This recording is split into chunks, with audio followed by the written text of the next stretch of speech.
Hello guys! Good afternoon everyone! Ayan, kakagising lang natin guys. Ang oras natin ay 5:30. Ayan, so rest day ko kasi ngayon guys. Kaya dumiretso talaga yung tulog ko. Super talagang ang sarap matulog ng buong buo. Ayan, tingnan nyo naman ang mata ko guys. Magang-maga. Pero thank you Lord kasi kahit pa paano nabawasan yung puyat ko. Kasi night shift ako. Then tomorrow, D-shift na ako. Kaya yes! Sleep well na ako palagi. Ayan. So iba kasi guys, ang tulog talaga ng pang-araw sa panggabi. So, pag pang-araw ako guys, ayan, pagod ka. Pero pagdating mo sa bahay, talagang makakatulog ka ng mahibing. Kasi iba talaga ang tulog sa gabi, iba rin talaga ang tulog sa araw. That's why, ayan, happy ako. Wow! Siyempre! Kahit sino naman guys, no? Diba? Nawala na yung eye bag ko kasi nga, super nakakaantok talaga sa trabaho. Of course, ako yung taong takot ako matulog guys sa trabaho. O sasabihin natin, wala naman talagang taong hindi naantok. Of course, naantok talaga ako, pero nilalabanan ko yung antok. Ayan, pag talagang hindi matanggal sa sa pakikipaglaban ko, talagang nilalabanan ko siya ng kape or pagkain. Ayan, that's why pag wala sa antok na ako, hindi ko na kaya talaga magpapa-assist ako for coffee break or kakain ako. Ganun yung panglaban ko kasi nahiya ako guys, makita ko na empleyado na nakaidlip ako or nakatulog ako doon sa area. Of course, sometimes talaga hindi mo maiwasan, no? Na habang habang naupo ka at wala ka namang ginagawa, nakaupo ka lang, hindi mo pala hindi mo na sa sarili mo, natulog ka na pala. Ayan, so pag once naman yung nakasita sa akin, of course, nakakahiya, di ba? So nakakahiya kasi guard ka, tapos ikaw ang guard, ikaw nagbabantay, ikaw yung sinisita na natutulog ka, di ba? That's why, talagang ginagawan ko ng paraan na hindi ako makaidlip, of course, ayan. So hindi naman talaga ako perfect, ayan, talagang, may mga panahon talaga na inaantok ako, but, no choice talaga, kundi magkape ng Pero sa totoo lang guys, sa isang gabi, ayan, limit ko lang talaga magkape isa lang. But if talagang kailangan ng katawan ko, talagang nagkakape ako two times, ayan, 2 times. Kaso nga lang, feeling ko parang nakakasira sa katawan pag sobra-sobra ng kape. Oo. Kasi talagang ramdam mo sa sarili mo na, parang talaga, kakaiba talaga pag nasobrahan ka sa kape. Kaya minsan kumakain na lang ako, kaya di maiwasan, tumataba talaga ako. Sabi nga ng mga kasama ko, Aleho, kailan ka magpapayat? Kailan daw ako magpapapayat? Sabi ko siguro kung wala ng night shift. Oo. Pero of course guys, hinahabol-habol din namin ng night shift kasi sa night shift kasi wala masyadong gawa, nakapagpahinga ka.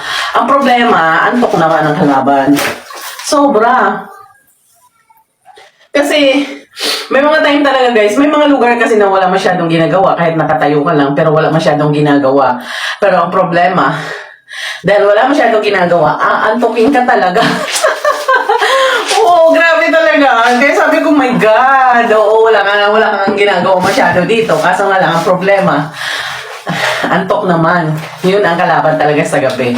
Ayan, sa araw naman ang kalaban kasi maraming mga mga managers na nag-iikot. Ayan, maraming mga malalaking tao na talagang panay balik-balik. Ayan, kailangan maging alerto ka. Kailangan hindi ka nagpapakita na talagang weak ka. Ayan, kailangan smart ka palagi.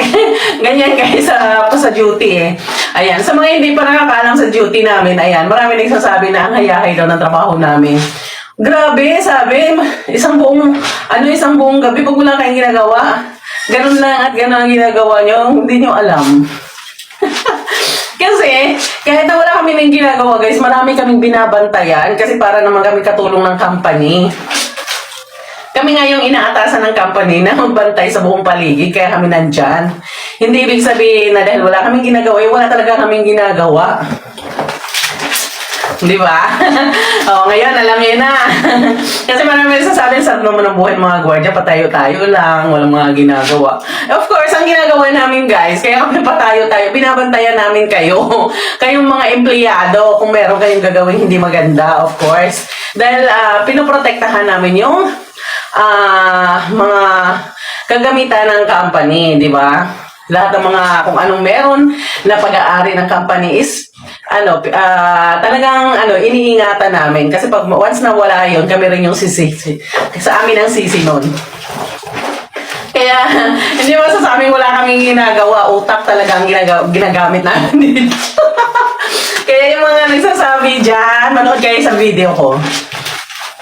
Yan.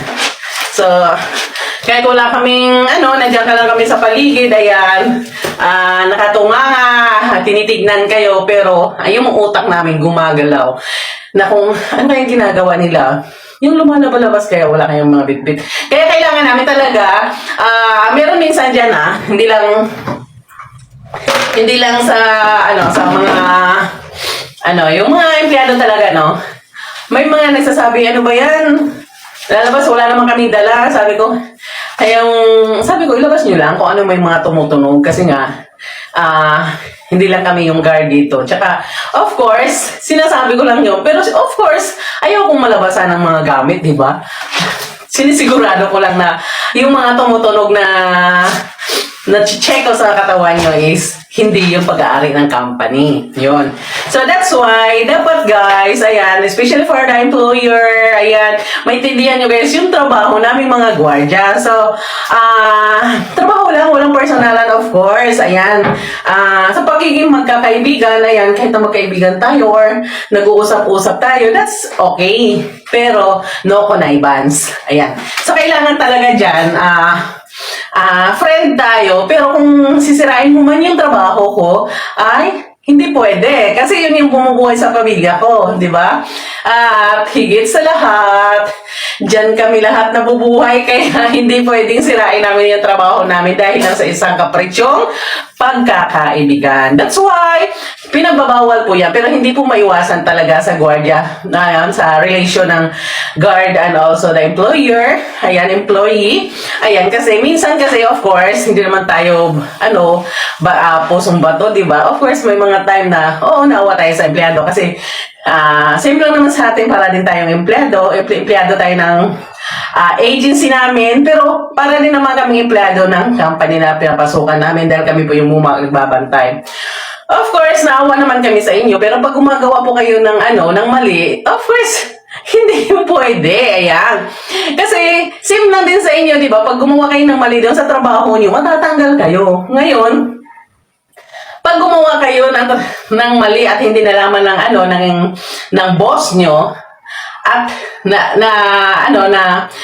nalaman ng buong ng company na nawawalan, hindi kayo ang sisisihin, kundi kami rin yung sisisihin. Bakit? Paano nawala? Paano nakalabas? Asan ang guard? Ganun yon. Kaya sana, bigayan na lang tayo guys. Ayan. Kung ano man yung trabaho nyo, ayan, gawin nyo. Gawin din namin yung trabaho namin. Kasi, trabaho lang, walang personalan. Of course, pareho lang naman tayo naghahanap buhay, di ba? So, yun yung trabaho ng guard. Ayan, kahit na wala kaming ginagawa, guys.